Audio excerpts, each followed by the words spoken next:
What is investing? How do I even get started? Hey everyone, my name is John Lee. Welcome back to my channel. I'm also known as the Property Shark. Definitely follow me on Instagram. But we're gonna talk about what is investing, why it's important, how to get started, especially if you're a millennial and you don't know what to do. Definitely you want to stay tuned and watch the whole video, and I'll also give my top 3 pointers and advice to be a successful investor. So without further ado, let's get right into the video. And before we dive into the 3 most important things to be a successful investor, I just want to backtrack a little bit and to kind of go over the process of investing. So let's say you got your paycheck. So it could be from work, right? You could be working as a cashier at McDonald's. You could be a bank teller at TD Bank. You could be mowing someone's lawn. You can even be a social media influencer on Instagram. Or a YouTube makeup artist. It doesn't matter where you make your money from. Let's just say you got that paycheck. Now you have really only 3 options to use that paycheck. Definitely the first option that comes to mind is to spend that money. Now, don't get me wrong, spending money is absolutely important. We need to spend money to survive. We need to spend money on food. We have to spend money on entertainment, going out to movies. We spend money on traveling to broaden our scope and widen our horizons and get to know different cultures and visit different places in the world. We spend money to buy gym memberships for us to work out, feel better, look amazing, get ripped. Spending money is absolutely important, and in fact the majority of your paycheck should be going to spending money. Now, the second thing that you could do with this money is you could simply save it up, right? You could deposit it in your TFSA, tax-free savings account, which I'll do another video in depth about it. You could put that money in your savings account where you could earn interest on it. Or you could put it in your checking account and just for you to be able to access the funds if you need that readily available for you. So savings accounts, saving your money is absolutely important, and it's so important that you make sure you put money away for when you need it. Again, for a time like this where there's a health pandemic and crisis going on, and you could potentially lose your fund. You want some savings, you want some emergency fund, or you could simply save up for your retirement, for your kids' college, university fund. Saving is important, and it's a great option that a lot of people have. But I want to introduce a third option to you, and that is investing. Now, in my opinion, investing is kind of like the bigger sibling to savings. And if savings was a good option, then investing is like just fucking awesome. It's like the best option available out there. Now, if we compare the two a little bit, if you put $1,000 into your savings account, if we get a little bit technical and we look at the cost of inflation, really that $1,000 over, let's say, 5 years will not be worth the same amount of money. In fact, it might be worth even less, because truthfully speaking, the interest rate that you will gain on putting your money in the savings account will more likely than not be able to account for inflation, or the rate that inflation increases that. So with that being said, if you keep that $1,000, there's really not a lot of growth potential for that money. And needless to say, even though you're earning interest on it, if you factor in inflation and the cost of goods going up, you're actually losing money. So that $1,000 in 5 years will be worth less. And let's say, we look at investing that money. So we want to invest in assets to grow our money, put it in a place where it can grow. Now, here are some alternative places that you can put that money in investments. You can invest in sports card. Let's say you have a Kobe Bryant rookie card signed. If you spend $1,000 to buy it right now, in a couple of years, you could potentially sell it for $2,000, $3,000, and earn 100% return on investment, which isn't bad at all. It's actually quite good. Or you buy an art piece, you buy it for a low price right now, and then you sell it off in a couple of years. So the idea of investing is to have the ability to put your money in assets that have growth potential, where you could potentially make a lot more money back than what you had. So the goal is to make more money back in a couple of years than what you started off with.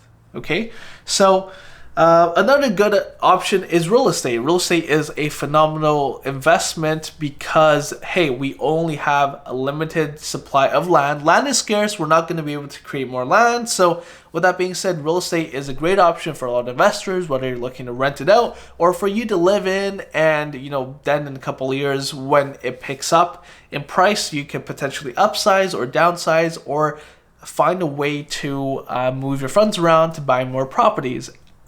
However, if you're like myself, you're a millennial in your 20s and you live in a really expensive city such as Vancouver, well, guess what? The odds of you getting pre-approved for a mortgage that is necessary and essentially important for you to buy a home is just, there's no chance, man. It sucks, to be honest, because the amount of mortgage that you can qualify for based off your income will never really be enough for you to buy a home at this given point in time, unless you have saved up a large lump sum amount of money or your parents step in and help you out, right? So again, that's not to say that, I'm judging people or I don't think that's a good way to go about it. Hey, if you have parents that want to help you purchase a place, by all means, that's a great investment. I would definitely recommend that.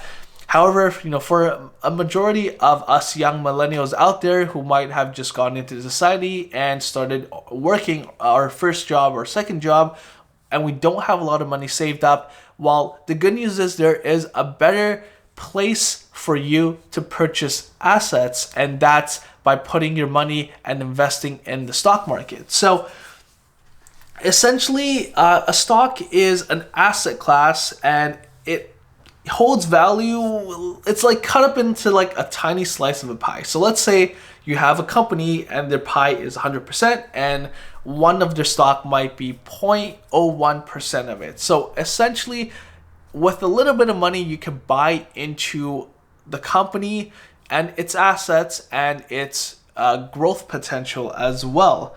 And if the company does well, the stock is definitely going to increase in value. Again, the objective of investing is to buy low, sell high in a couple of years.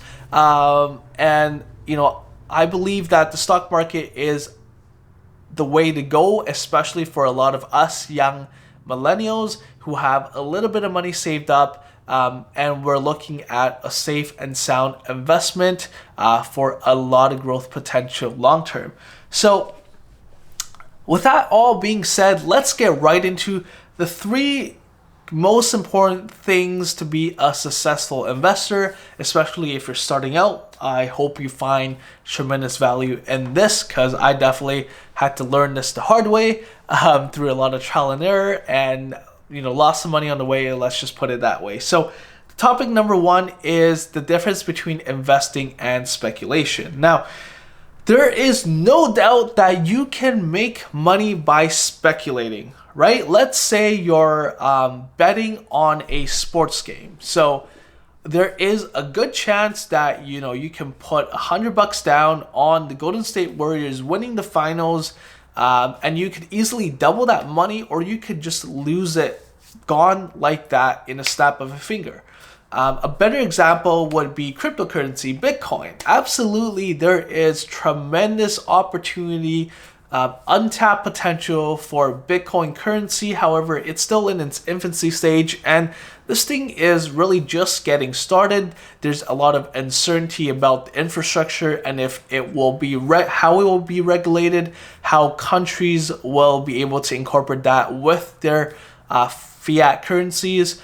So again, with a lot of ambiguity and uncertainty, if you invest in Bitcoin, you're absolutely speculating and you can lose all of that money just like that. So with that being said, investing, such as investing in the stock market, if we do that correctly, we can expect to make money over the long term. And yes, you've probably heard it all. Your Uncle Joe, your friend Jamie, they've invested in the stock market and they've lost lots of money.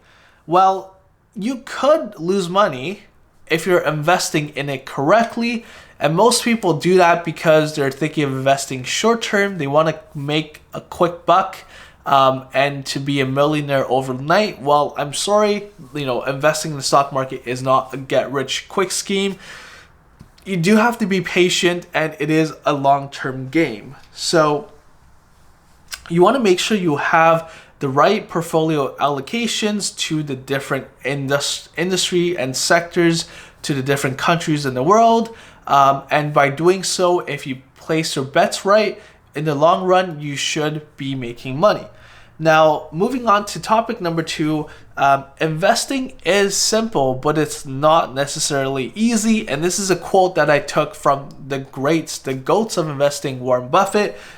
If you look at the stock market as a whole, they grew on average about 7 to 8% if you look at it in the long run, right? So if we construct our portfolio to give us the maximum exposure of the market, we would absolutely expect to make money in the long run. Like, there's absolutely no question about that.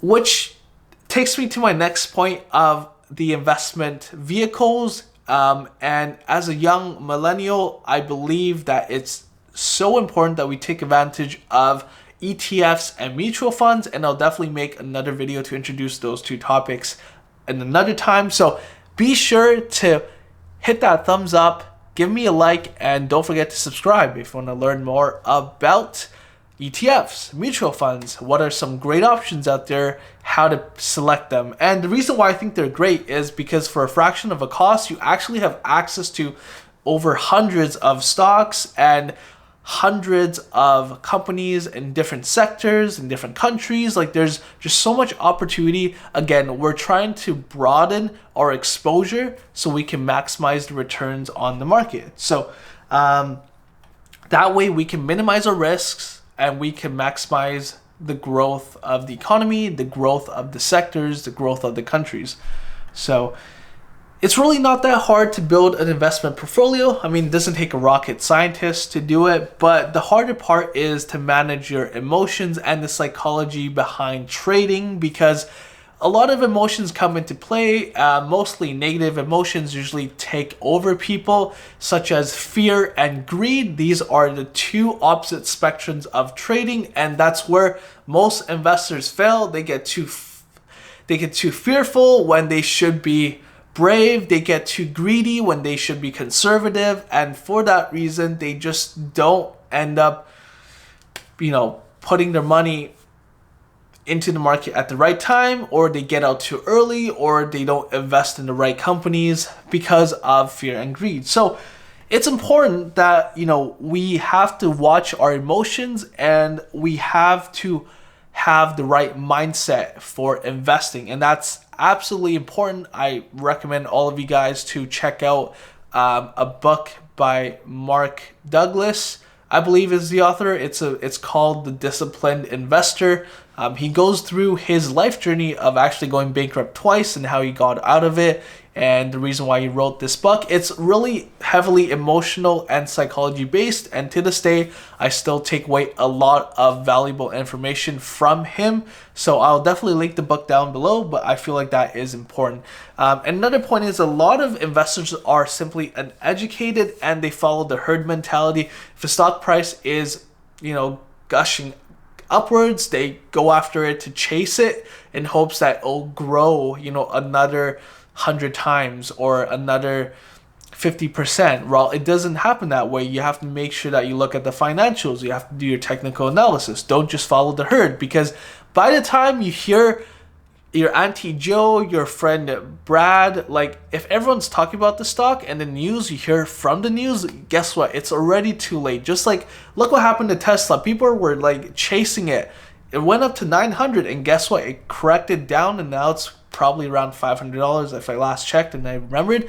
So you don't want to follow the herd, because by the time you hear it, you're most likely gonna be hit and you're gonna suffer a huge loss over a short period of time. And for a lot of young investors, you know, we get caught up in the day trading. That's so cool. They want to pump and dump, you know, throw a little bit of money and make a quick buck here and there. Well, that's not the right mindset to approach investing. Again, you have to invest in the long term, and that's very important. And so I would recommend that you rush to your bank. No, sorry, you can't even do that. I would recommend that you call your banks right now, because given the current circumstances, give your banks a call, set up a trading account as fast as you can. That way you can start to learn how to utilize it, start placing some trades and learn as you go by interacting with the markets. And I feel like that's the best way to learn. Even that's how I kind of learned myself too. And you really don't need a lot of money to get started. I mean, you can save $50 a month, $100 a month, and as long as you're continuously investing in your portfolio in assets that are continuously growing, your returns can be ginormous. And you know, that's again without question, because it has been proven over the last hundreds of years. And for a lot of us in our 20s, we have 30 to 40 years ahead of us to really invest our money and take advantage of the compounding effect, which I have another video linked up about the importance of leveraging compounding interest to grow your money rapidly. And you have to come in with this with a long-term mindset, because again, we're not here to make a quick buck. We're investing in our hard-earned money in businesses because we believe in them. They are financially sound. They have a great management running it. They have unlimited growth potential. The revenue streams are continuously increasing over quarter by quarter by quarter. And statistically speaking, if you're here to make a quick buck, guess what? 95% of day traders actually don't make any money. So they'll be fooled by the people that are, you know, actively day trading on YouTube and making videos on it. Again, you're here to invest in the long run. Just look at Warren Buffett. Come on, he's the richest man in the world. So definitely play the long run game. Continuously invest your money back into assets that you believe, and you know, in the long run, the stock market, the companies will be very generous and they will give you amazing returns. And if you want to invest in the short term, well, I recommend that you take that money, and you're probably better off dumping that at the casino, because your odds are quite frankly a lot better. But you know, if you want to invest in the stock market, then do your due diligence, invest in the long term, and that is my tip number 3, which is start early and invest in the long term. And I think the last tip I could really give you guys is to make sure you have the right mindset. Again, it's all about managing your emotions and the psychology of trading. That's so important. It doesn't take a rocket scientist to make a portfolio, a winning portfolio. Again, on average, stock market increase 7 to 8%. So with that being said, you know, realistically speaking, any stock that you put into it, you could potentially make money in the long run. It's just how much percentage of a gain you can make. So it's more important that you manage your emotions and you make sure you don't let them take over and make decisions for you. So if you watched the video this far, thanks again. Hey, really appreciate your love and support. Definitely give this video a thumbs up if you found value in this, and don't forget to subscribe for more awesome content. I definitely want to dive more deep into mutual funds, into ETFs, and a lot of investing topics to help us all young millennials out there. You know, that's why I do what I do. So thank you so much. If you have any questions, drop a comment down below and I'll get back to you. Take care and stay safe. Bye.